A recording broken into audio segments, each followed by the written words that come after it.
फल, सब्जियां और पिज्जा, बर्गर। बहुत समय पहले किसी शहर में एक परिवार रहता था। परिवार में दादा दादी और मम्मी पापा के साथ 8 साल का हिमांशु और 7 साल की हिमानी भी रहते थे।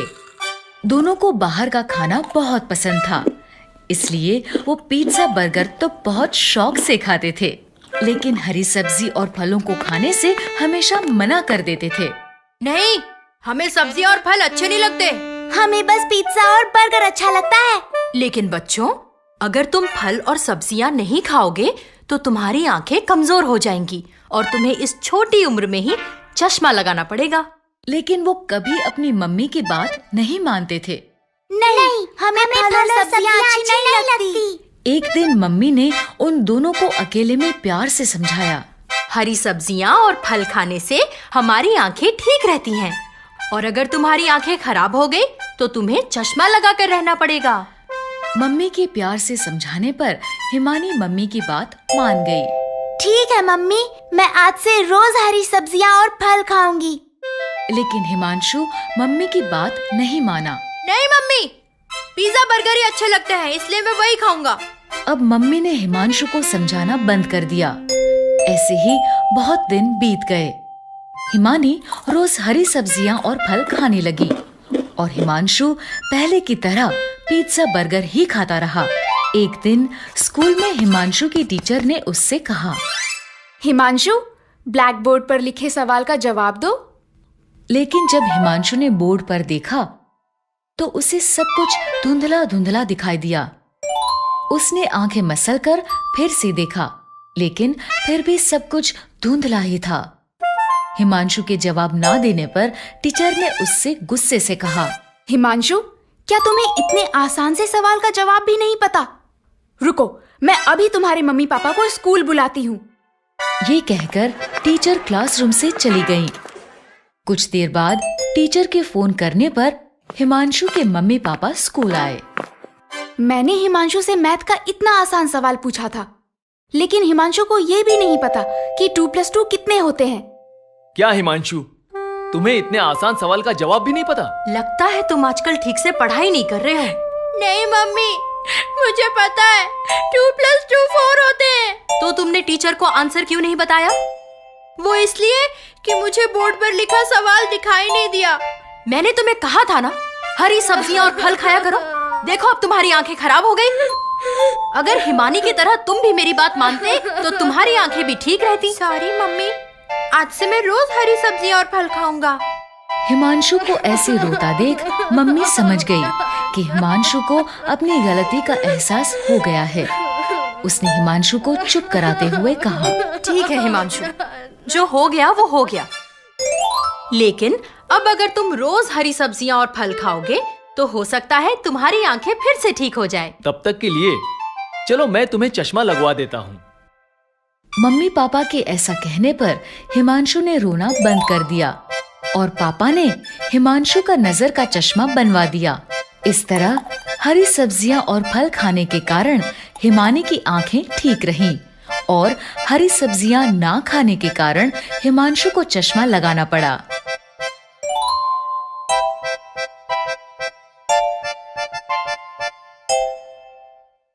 बातों की वैल्यू।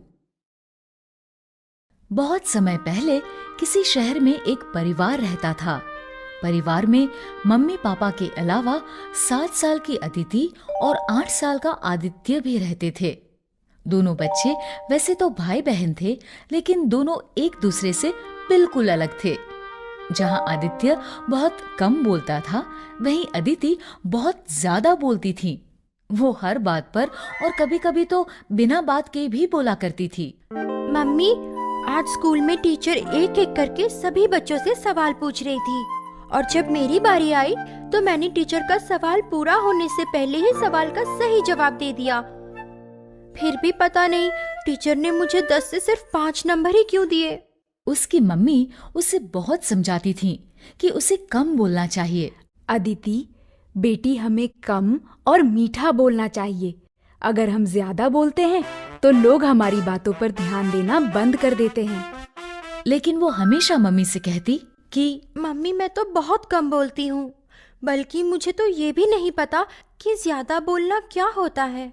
एक दिन बच्चों की बुआ उनके घर रहने आई और अपने साथ दोनों बच्चों के लिए खिलौने भी लाई। आदित्य, ये लो तुम्हारे लिए रोबोट, और अदिति, ये लो तुम्हारी गुड़िया।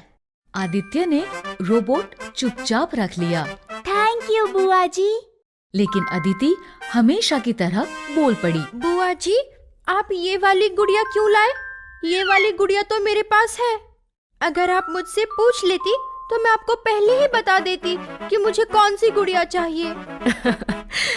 ठीक है अदिति, अगली बार मैं तुमसे पूछ लूंगी। पूछने की क्या जरूरत है? आप मुझे अपने साथ बाजार ले जाना। मैं अपने आप एक अच्छी सी गुड़िया पसंद कर लूंगी और फिर आप उसे खरीद लेना। ठीक है, ठीक है, तो फिर चलो चलते हैं। अभी तो मैं बहुत थकी हुई हूँ। हाँ, अभी तो आप थके हुए हो। तो बताओ, आप मुझे कब बाजार लेकर जाओगी? क्या? अदिति, बुआ को तंग मत करो। आइए दीदी। मैं तंग थोड़ी कर रही हूँ, मैं तो बस बुआ जी से बात कर रही हूँ। अगले दिन बुआ और मम्मी बात कर रहे थे। हम इस बार गर्मियों की छुट्टियों में नैनीताल जाएंगे। तभी अदिति वहाँ आई और हमेशा की तरह बोलने लगी। नैनीताल तो हम पिछले साल ही गए थे, और उससे पिछले साल हम नानी के घर देहरादून भी गए थे। आप कभी देहरादून गए हो? हाँ, एक बार हम तो वहाँ हर बार गए हैं। हम तो वहाँ बहुत बार गए हैं। आप भी जरूर जाना। गर्मियों में तो वो जगह और भी अच्छी लगती है। आपको वो जगह बहुत पसंद आएगी। आइए दीदी, हम अंदर रसोई में चलते हैं। और उसके बाद आप नैनीताल भी जरूर जाना। आपको वहाँ भी बहुत अच्छा लगेगा। उसी रात अदिति के पापा भी बुआ जी के साथ बात कर रहे थे। दीदी, अच्छा हुआ आप आ गईं। मुझे तो आपके पास आने का समय ही नहीं मिल पाता। कोई बात नहीं, मैं जानती थी तुम काम से समय नहीं निकाल पाओगे, इसलिए मैं ही चली आई। तभी अदिति वहाँ आई और बोली, पापा, मुझे आपसे कुछ बात करनी है। अभी नहीं अदिति, अभी मैं बुआ जी से बात कर रहा हूँ। ठीक है, पहले आप बुआ जी से बात कर लो।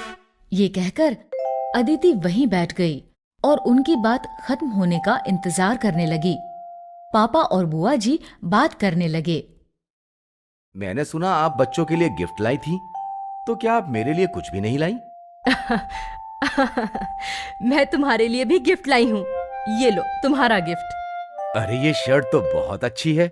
ये देखकर अदिति से चुप नहीं रहा गया और वो बीच में ही बोल पड़ी। वाह पापा, आपका गिफ्ट तो सच में बहुत अच्छा है। बुआ जी, आप तो पापा के लिए बहुत अच्छा गिफ्ट लाई हो। इसका मतलब तो ये हुआ कि आपको अच्छे गिफ्ट खरीदने आते हैं। हाँ, तुम्हारी बुआ बहुत अच्छे गिफ्ट खरीदती हैं। लेकिन पता नहीं बुआ जी मेरे लिए ही क्यों वो छोटी सी गुड़िया लेकर आई। पापा, आपको पता है, बुआ जी मेरे लिए एक गुड़िया लेकर आई। वैसे गुड़िया मेरे पास पहले से ही थी, इसलिए मैंने बुआ जी से कहा कि वो मुझे कुछ और गिफ्ट ला कर दें। और बुआ जी ने मुझसे कहा है कि अगली बार वो मुझसे पूछकर ही मेरे लिए गिफ्ट लाएंगी। अगले कुछ दिनों तक ऐसा ही चलता रहा। अपनी आदत से मजबूर अदिति बिना वजह हर बात पर बोलती रही। आप अभी खाना खा रहे हो? मैंने तो पहले ही खाना खा लिया था।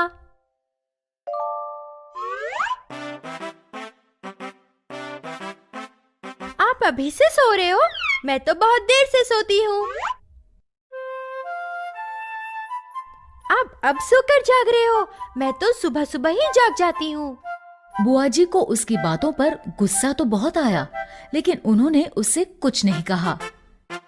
फिर जब 3 दिन बाद बुआ जी के जाने का समय आया तो उन्होंने बच्चों से पूछा, बताओ बच्चों, अगली बार मैं तुम्हारे लिए क्या लेकर आऊं? बुआ जी, आप बस आ जाना, फिर हम दोनों साथ में बाजार जाकर मेरी पसंद के बहुत सारे खिलौने खरीदेंगे। बुआ जी, आप हमारे लिए मिठाई लेकर आना। ठीक है आदित्य, मैं तुम्हारे लिए मिठाई लेकर आऊंगी। ये कहकर बुआ जी चली गई। लेकिन अदिति को बुआ जी की ये बात बहुत बुरी लगी। उसने उदास मन से मम्मी से कहा, मम्मी, बुआ जी ने मेरी बात नहीं मानी और भैया की बात झट से मान ली। मम्मी ने उसे समझाते हुए कहा, अदिति, इसीलिए मैं तुम्हें कम बोलने के लिए कहती थी। कम और मीठा बोलने से हमारी बातों की वैल्यू बनी रहती है, और अगर हम ज्यादा बोलते हैं तो कोई हमारी बातों पर ध्यान नहीं देता। अदिति मम्मी की बात समझ गई। उसने कहा, आप ठीक कह रहे हो मम्मी, आज से मैं कभी बेवजह नहीं बोलूंगी। इस तरह अदिति की बेवजह बोलने की आदत छूट गई और वो कम बोलने लगी। तो बच्चों, इस कहानी से हमें ये शिक्षा मिलती है कि हमें कम और मीठा बोलना चाहिए। इससे हमारी बातों की वैल्यू बनी रहती है।